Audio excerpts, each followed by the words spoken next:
and welcome to the first episode of the Darkives. I'm Jamie talking to Leo. And I'm Leo listening to Jamie. And today we are going to talk about the dark history of Pennhurst State School and Hospital. Nice. I know the name. I don't know too much about it, but I'm excited to get started. Well, keep that enthusiasm because you're about to be sad and slightly grossed out. All right, let's get into it.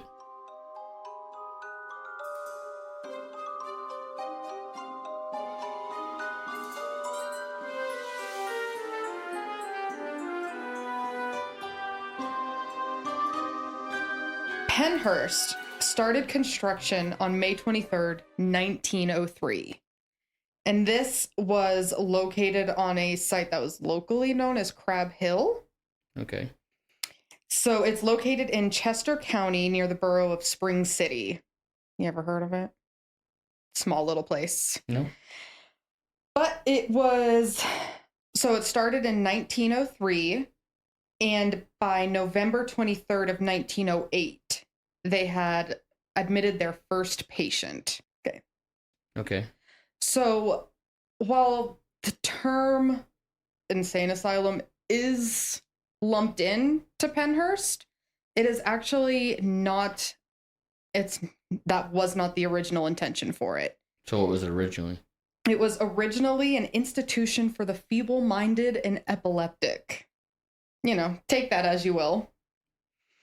So they had their first patient admitted in 1908, and within 4 years of that, the building was already overcrowded. There was 11 original buildings, and they would eventually add on a farm, a sewage plant, a power plant.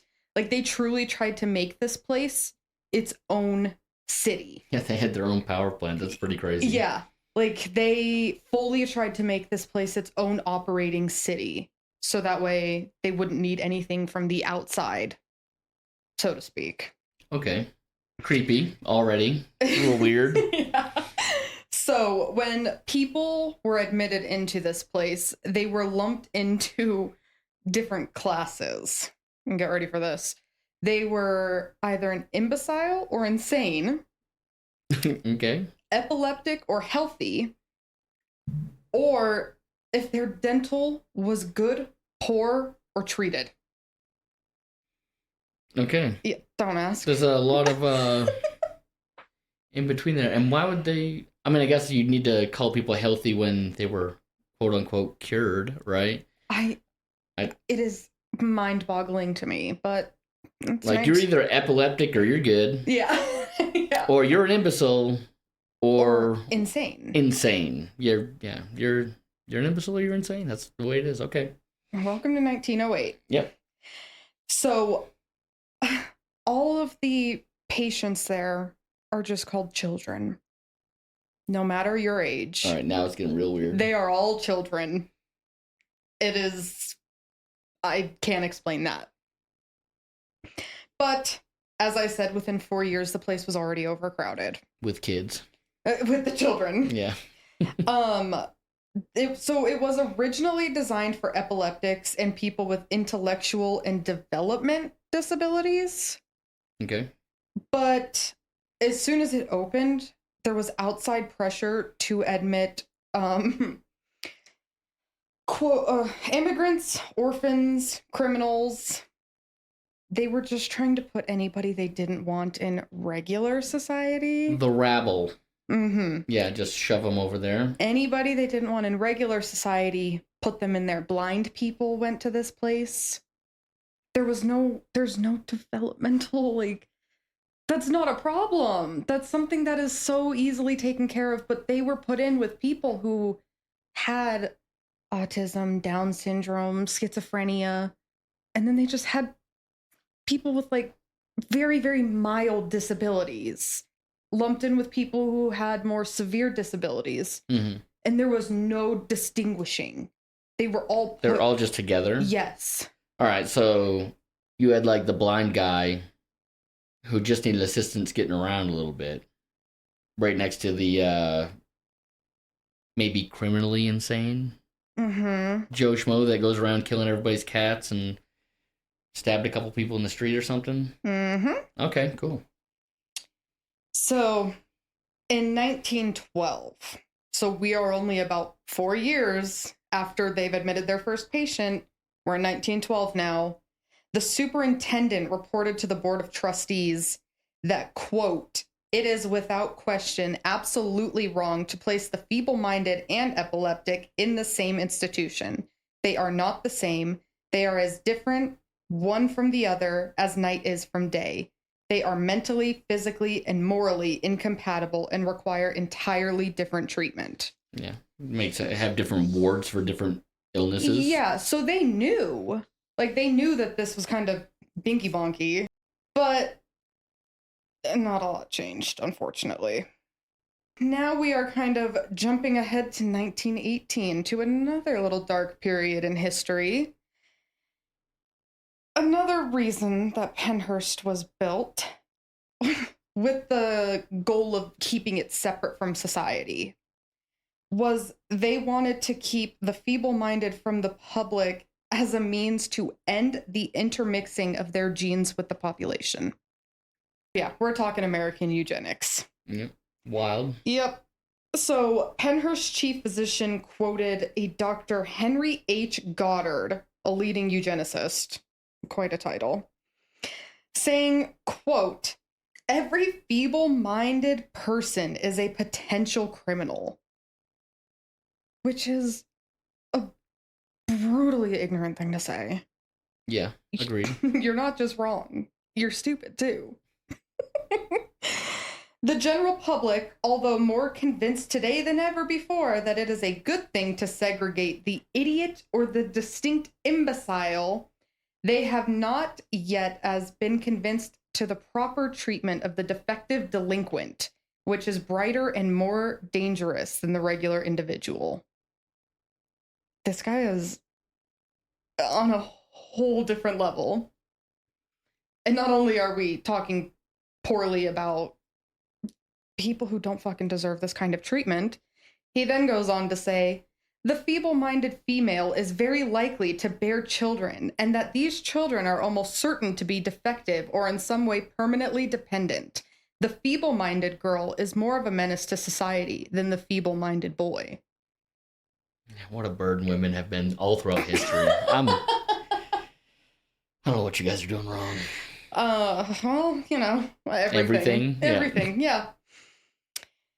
So, they're now talking, like, separating the women from the men, so that way there could be no potential pregnancies. They are fully trying to, like, eradicate. Yeah, because the more feeble-minded you are, the more into procreation you are. Yeah. According to Dr. Henry H. Goddard. Mm-hmm. So, they got all that going on.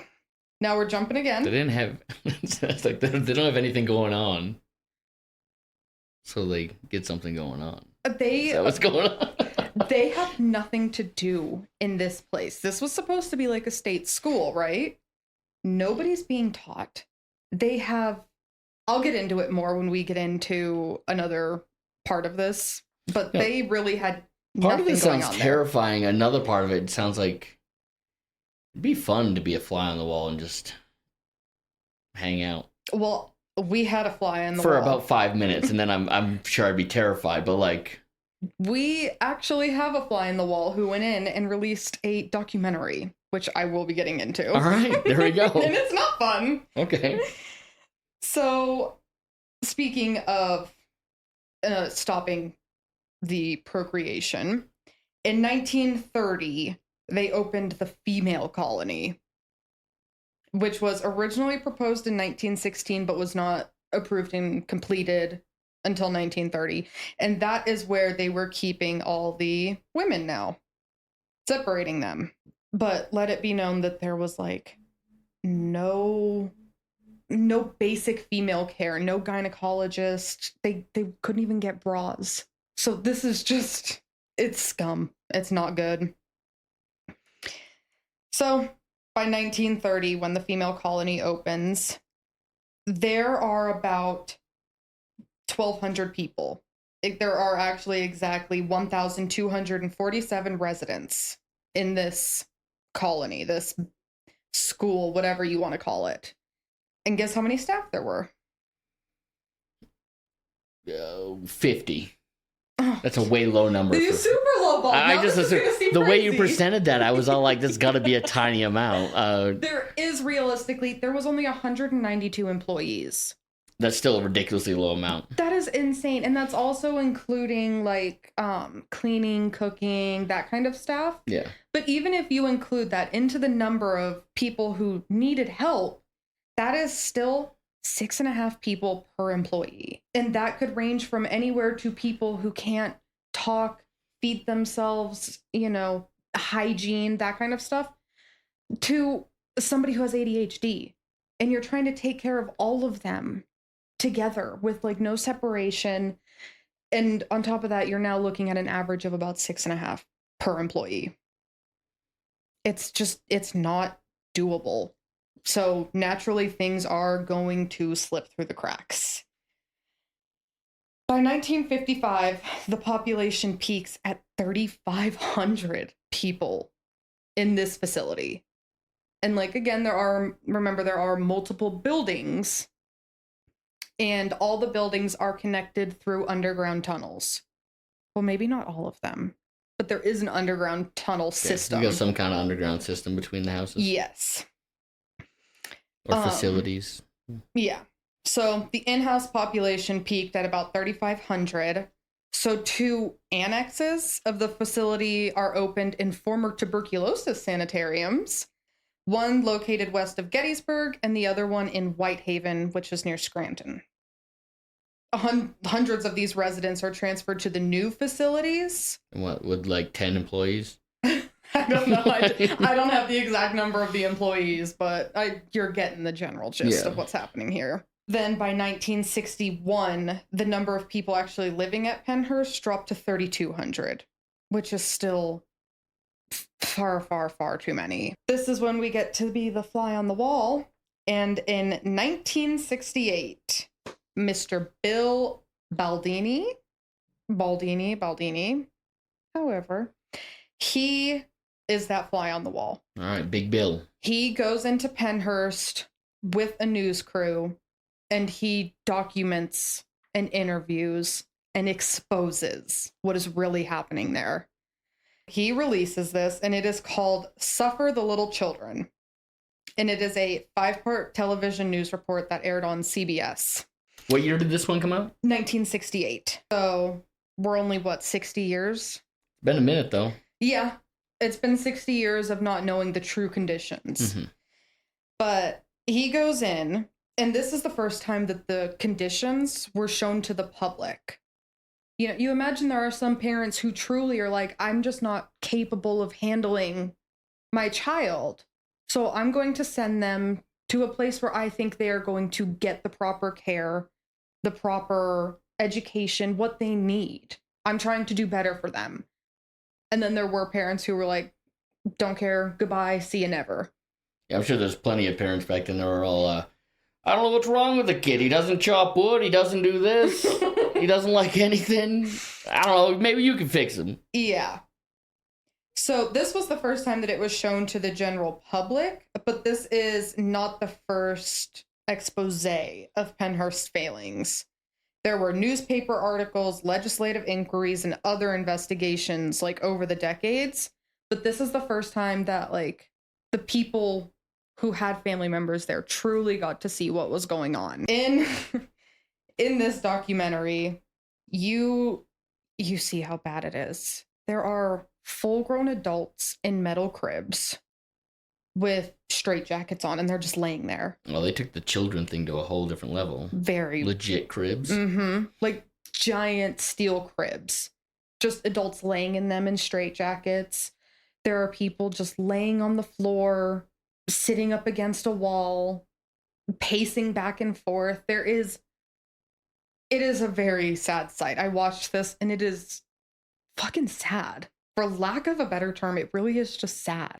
There are flies everywhere because so many of these people couldn't provide basic hygiene for themselves. So they're sitting in their own feces and urine. It's a mess. It's just an absolute mess. They looked malnourished. right? Just I'm sure they are. I mean, they probably, with the numbers that we know so far, I don't know how much has changed over the years, but there's probably it's probably 3 to 6 people in the kitchen trying to supply for these thousands of people. Like, would you say 3,500 at this point or something like that? So by this point, we're at like 30, 32, 35. The actual population was about 28 here in 1968. Yeah. Yeah, so it's around 3,000 people. It's still far too many. But yeah, it's just, yeah, I'm sure they are malnourished. Yeah. So, it's the cameras are showing these sites. And you can just tell that it's not healthy. It is not good. It's not taken care of. And they're interviewing these staff members, and some of them are like, they interviewed a dietitian, and she's like, I try my best to make it pretty, add all the colors to it.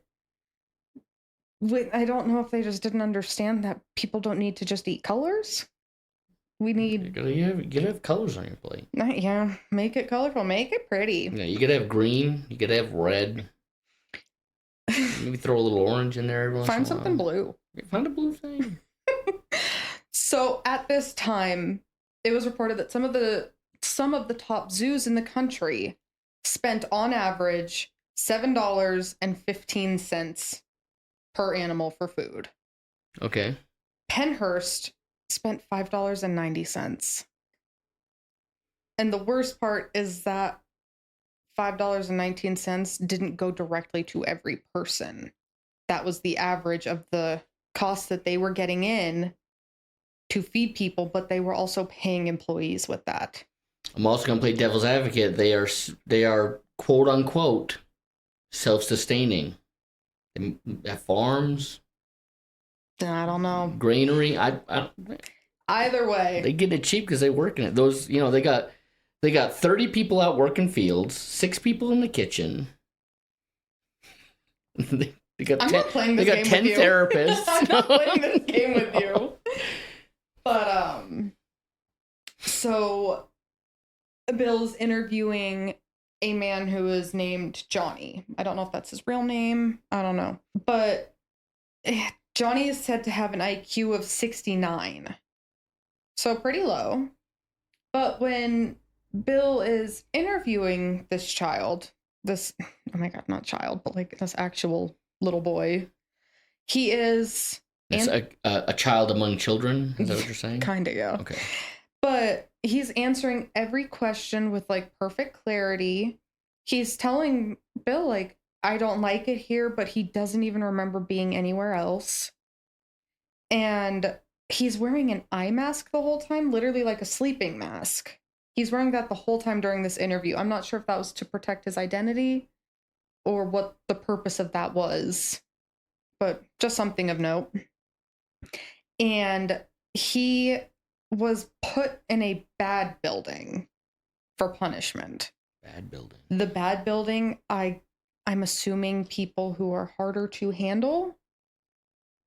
But that was like a punishment that this poor boy got. Just for being a little boy. So, and then as he goes on, there's a man there with the most wild name, Dr. Fear. Yep, okay. It comes out that Johnny just wasn't educated, like literally just didn't go to school. So he's not mentally disabled. He's just literally not taught. He's just not educated, yeah. No. And now this is his life. This is what he's dealing with. Was this Dr. Fear that came to this conclusion? Dr. Fear just worked there. I'm trying to figure out what. Sorry, I did kind of mention that weirdly. Dr. Fear is the one who punished him and said Johnny has a low IQ. And throughout this documentary, they are saying retarded very freely. Mm-hmm. A sign of the times. But he's saying that Johnny's retarded. But then it comes out that Johnny just never had any education. Solid fucking chance that if he was just educated, he wouldn't be there. I don't know exactly. I don't know. Speculation. I'm also going to speculate that Dr. Fear was somehow affiliated with Nazis making zombies or something in the basement of Pennhurst. Well, let's get into Dr. Fear. Okay. So, Dr. Fear fully admits on camera that he gives the patients drugs just to tranquilize them. Calm down. Yeah, just if he uses them to just control them, essentially. Uses drugs just to control the people. He then goes on to tell a tale about two men who kind of got into a scrap. And the one who started it, he was taken in for punishment later that day after Dr. Fear threatens him. Full on threatens him. Takes him in for punishment later. And he actually asked the doctor, what is the most painful injection that will not cause harm can I give this child? And he like would use that as a punishment of giving the most painful, non-lethal injection to somebody. So it's just a thought process. Is what can I do to not kill this person but make it horrible for them? How can I torture this person? Yeah. And he just freely admits that on camera. No problems, no qualms with it. Just, yeah, that's fine. But then it comes out that this is 60s? 68. Okay. 1968. Damn. But he was then suspended for 30 days, according to the Indiana Gazette. And that article came out on July 13th of 1968. So, I mean, at least there was some repercussion for doing that, but how long have you been doing that? And if you hadn't admitted to camera, how long would you continue to be doing that? I'm sure he went right back to doing it once his suspension was over. Probably. Another time jump. We are going to 1977. This is when the wheels start falling off.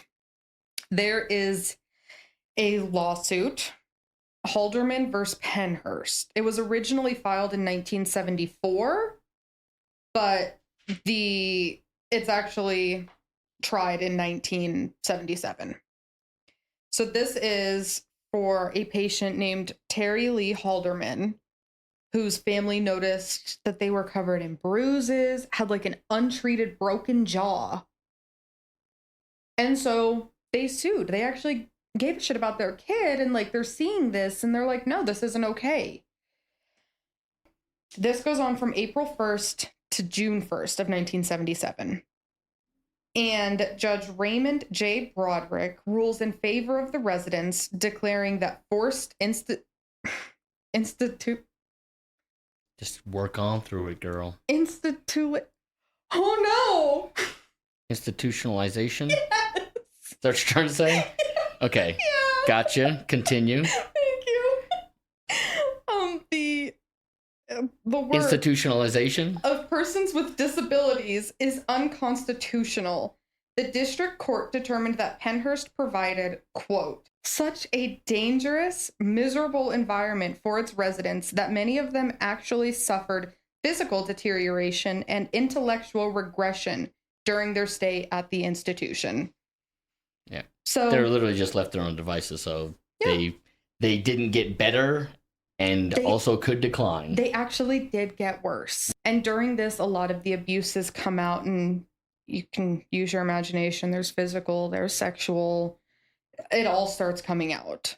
And I'm sure they just blamed that on feeble-minded women. I hate you. Ready to procreate, right? It's their fault. I hate It's you. their fault we took advantage of that, right? That's how it goes, right? I'm just saying. I'm over you. It's dumb shit. It is very dumb shit. But this is the beginning of the end. After Suffer the Little Children, and now the proof that people are being abused there, it's starting to kind of fall apart. So in 1984, they reached a final settlement in the Halderman versus Pennhurst, and it made the closure of Pennhurst a reality. Shut it down. Yep. The agreement was approved by the district court in April of 1985, and by July 6th of 1986, Pennhurst officially closes its doors. And that is the sad history of what I imagine was supposed to originally be a good, helpful place and just declined into horrid conditions, terrible treatment, and just a lack of humanity. But you want to hear some fun facts? About Pennhurst? Yeah. Yeah. So on September 15th of 2008, it was added to the National Register of Historic Places. And then Historically awful. And then November 17th, 2008, it was added to the most at-risk properties. Okay. October... Probably got something to do with a nuclear reactor or something, right? No. Didn't you say they had like a nuclear plant? No, they just had They had a power plant. I go straight to nuclear. I bet they're using nuclear power. It's all dangerous. I cannot fact check that right now. I doubt they were. I don't think they did that. And then in October of 2010, Pennhurst Haunted Asylum opens, which is a seasonal Halloween attraction. Wait. So before that, they were voted risky? Most at-risk properties. Most at-risk properties. And then they're like, you know what we do with this at-risk place? We let people come into it. Well, okay, so I actually had the privilege of visiting this site. This is the one where I did the overnight ghost hunt or ghost tour. And there are buildings that you can still go in and like free roam in, but a lot of it is off limits to the public just because of, you know, the buildings are decrepit, they're falling apart, they're just not safe for the public.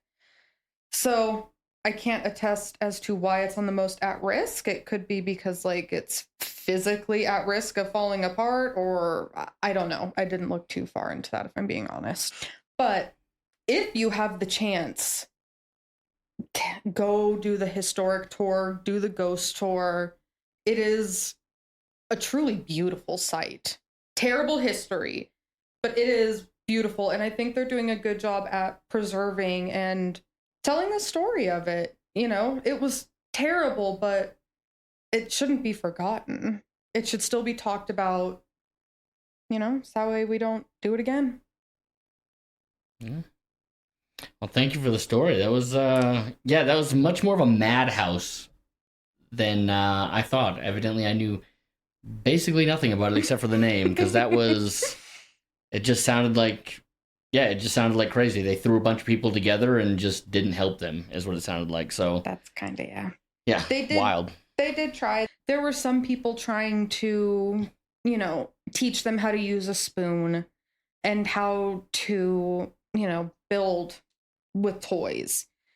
There were people who tried. It's not to say that the whole place was horrible all the time, but... Well, I think the whole place was horrible all the time. You can't say that just because there's a couple people trying to do good, which, you know, those people are amazing people. Mm-hmm. It's amazing for them, and odds stacked against them in the environment that they are working in. They're trying to make a difference.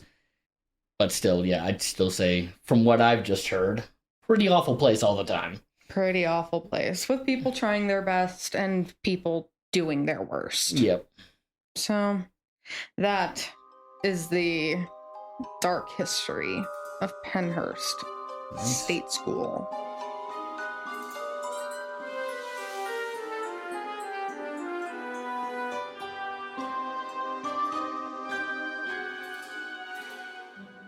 Well, thanks for listening. Hope you learned something new today.